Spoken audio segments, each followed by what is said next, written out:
Mystery is made possible by a grant from Mobile Corporation.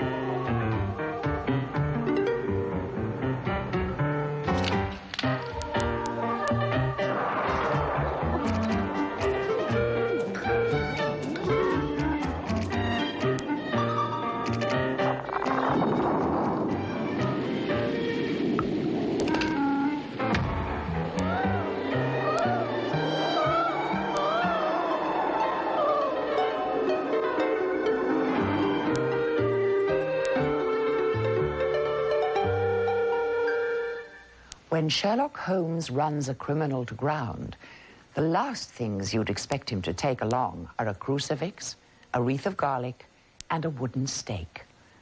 Oddly enough, though, he may need such weapons in tonight's case when he's up against an eerie villain who may be the last vampire. The strange man at the center of this story is someone who really sinks his teeth into his work. And so does the actor who plays him. He's Roy Marsden, whom you'll recognize as Commander Adam Dalgleish from the P.D. James stories. In tonight's tale, though, he forsakes Scotland Yard for the graveyard, and Holmes sets out to discover if he's man or monster.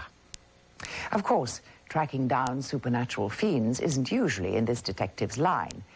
Given the choice between the quick and the undead, he'll stick to criminals who spill blood, not drink it. Vampires, ghosts, werewolves. Any rational person knows these creatures don't exist. And Holmes is nothing if not rational. Dr. Watson, on the other hand, isn't quite so sure. As a man of science, his training has shown him the folly of superstition.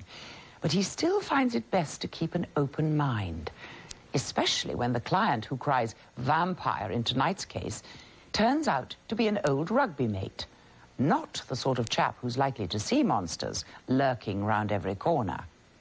But monsters come in many forms, as Holmes knows, and a vampire isn't the only thing that can drain a person's life.